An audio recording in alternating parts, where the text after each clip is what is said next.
Good morning students, मैं Suresh Chaudhary, senior biology faculty. अपन बात कर रहे थे एंडोक्राइन ग्लैंड की। एंडोक्राइन ग्लैंड के अंतर्गत पैराथायराइड ग्लैंड अपन ने पढ़ी, पैराथायराइड के बाद में पीनियल ग्लैंड अपन ने पढ़ी, थाइमस ग्लैंड अपन ने पढ़ी। उन ग्लैंड्स के बाद में अपन बात करते हैं पैनक्रियाटिक ग्लैंड की, अग्नाशय ग्रंथि की। तो पैनक्रियाटिक ग्लैंड जो है वो कहाँ पर आपकी लोकेटेड होती है, उसकी अगर बात करें तो पैनक्रियाटिक ग्लैंड जो है वो ग्रहणी के बीच में होती है और आमाशय के पास यू आकार की आपकी स्ट्रक्चर होती है। अग्नाशय ग्रंथि की यू आकार की स्ट्रक्चर है जो ग्रहणी के बीच में और आमाशय के पास में स्थित होती है। और अगर इसकी स्ट्रक्चर की बात करूं मैं तो ये हल्की पीली गुलाबी रंग की होती है और कुछ इस प्रकार की स्ट्रक्चर जो है वो इसकी देखने को मिलती है अपन को। कटी पट्टी पत्ती जो होती है, लीफ होती है, उसके समान इसकी स्ट्रक्चर होती है। कटी पट्टी जो लीफ होती है, पत्ती होती है, उसके समान इसकी स्ट्रक्चर होती है।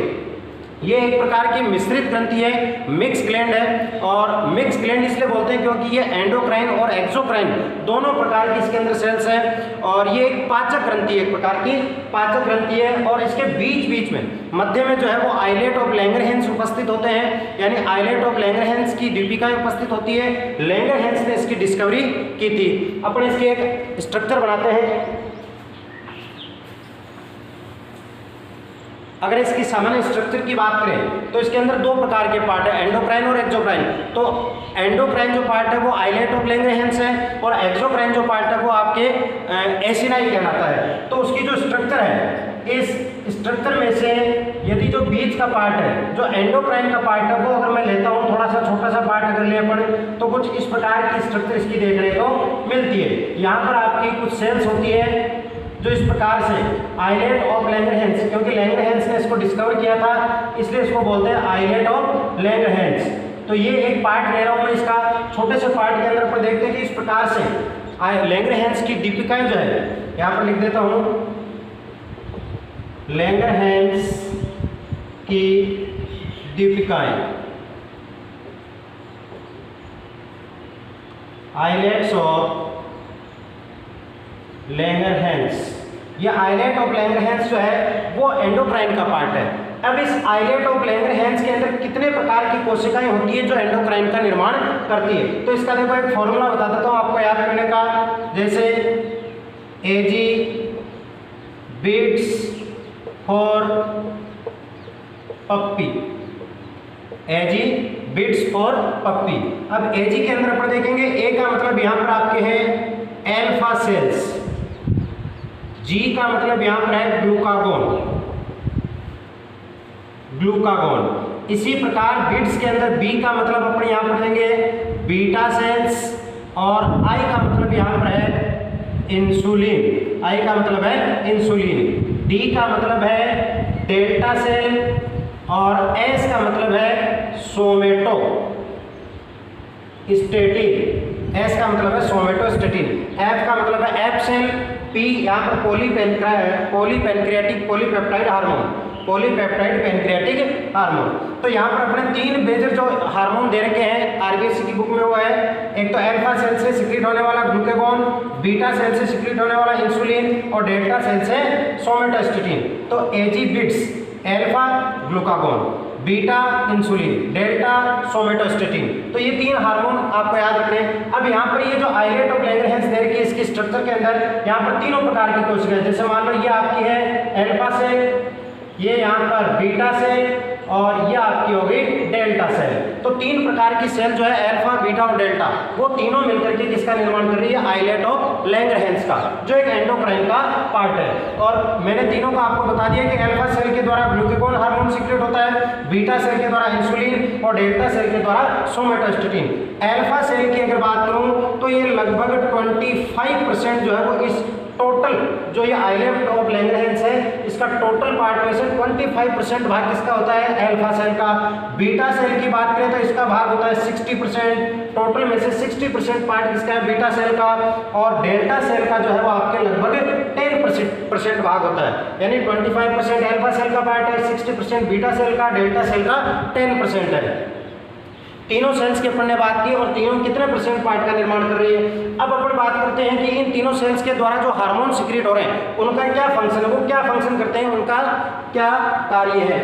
तो यहाँ पर देखेंगे अपन कि जो आपकी अल्फा सेल है जो ग्लूकेगॉन का सिक्रीशन कर रही है, वो अल्फा सेल जो है ग्लूकेगॉन क्या करेगा, ग्लाइकोजन से ग्लूकोज के निर्माण को प्रेरित करता है।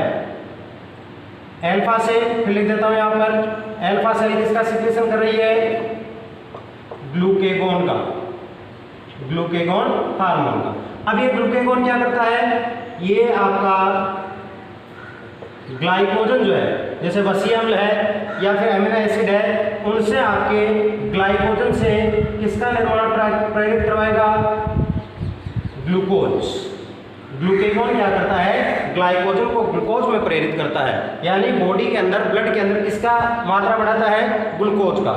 ग्लूकेगॉन जो है वो क्या करेगा, ग्लाइकोजन को ग्लूकोज में परिवर्तित करता है, यानी जो वसीय अम्ल और आपके अमीनो अम्ल है उनको उनके ग्लूकोनियोजेनेसिस के द्वारा किसका निर्माण करवाएगा, ग्लूकोज का, यानी ग्लूकोज के लेवल को क्या कर रहा है, इंक्रीज। अगर मैं बीटा सेल की बात करूं तो बीटा सेल किसका आपके सिक्रीशन कर रही है, इंसुलिन का।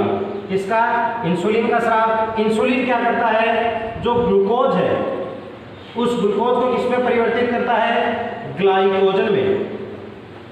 जो एक्सेस ग्लूकोज है बॉडी के अंदर उसको किसमें परिवर्तित करेगा, ग्लाइकोजन में, यानी लीवर के अंदर ग्लूकोज को किसमें परिवर्तित करवाएगा, ग्लाइकोजन में। इस प्रकार से ये ग्लूकोज इंसुलिन क्या कर रहा है, ग्लूकोज को ग्लाइकोजन में कन्वर्ट, ग्लूकेगॉन ग्लाइकोजन को ग्लूकोज में, यानी दोनों मिलकर के इंसुलिन और ग्लूकेगॉन दोनों मिलकर के बॉडी के अंदर ब्लड में क्या कर रहे हैं, इंसुलिन आपके जो शुगर है जो ग्लूकोज है उसके लेवल को क्या कर रहे हैं, रेगुलेट कर रहे हैं, मेंटेन कर रहे हैं। अब अगर अपन बात करें, देखो इसकी अल्फा सेल, तो अल्फा सेल की जो खोज है वो किसने की थी, किम्बल व बर्लिन ने, किम्बल एवं मर्लिन।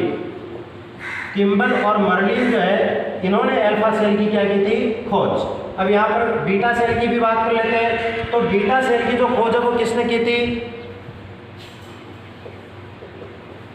बेटिंग ने। किसने की थी, बेस्ट ने। तो इन बीटा सेल की जो खोज है वो बेटिंग में बेस्ट ने की। इसके बाद में इसकी जो क्रिस्टलीय स्ट्रक्चर है, इंसुलिन की जो क्रिस्टलीय स्ट्रक्चर है वो एबल के द्वारा दी गई, और इसकी जो प्रोटीन संरचना है उसका मॉडल जो है वो किसने प्रस्तुत किया था, सेंगन ने, और इसके लिए सेंगन को नोबेल पुरस्कार भी दिया गया था। तो ये कुछ इनकी खोज के बारे में है। अब अपन बात करते हैं डेल्टा सेल की। तो डेल्टा सेल के द्वारा कौन सा हार्मोन सिक्रीट हो रहा था, यहाँ पे लिखा हुआ आपका डेल्टा सेल जो है वो किसका स्राव करती है, सोमेटोस्टेटिन। सोमेटोस्टेटिन क्या करता है, ये जो आपके ग्लूकेगॉन और इंसुलिन है इन दोनों का निरोधन करने का काम है, यानी इन दोनों को इनहिबिट करने का काम करती है, इनको रोकने का काम करती है, इनको कंट्रोल करती है। डेल्टा सेल से जो सोमेटोस्टेटिन सिक्रीट हो रहा है वो ग्लूकेगॉन और इंसुलिन दोनों का निरोधी हार्मोन एक तरह से, और भोजन का जो स्वांगीकरण है, भोजन का जो एसिमिलेशन है, जो स्वांगीकरण है उसको क्या करता है, ये प्रेरित करता है, भोजन के स्वांगीकरण को क्या करता है, प्रेरित करता है। इस प्रकार से पेनक्रियाटिक ग्लैंड जो है उसका जो आइलेट ऑफ लैंगरहैंस है, लैंगरहैंस की द्वीपिकाएं जिनको अपन कहते हैं, एंडोक्राइन का जो पार्ट है वो आपके 3 प्रकार की सेल से मिलकर बना हुआ है, अल्फा सेल्स, बीटा सेल और डेल्टा सेल।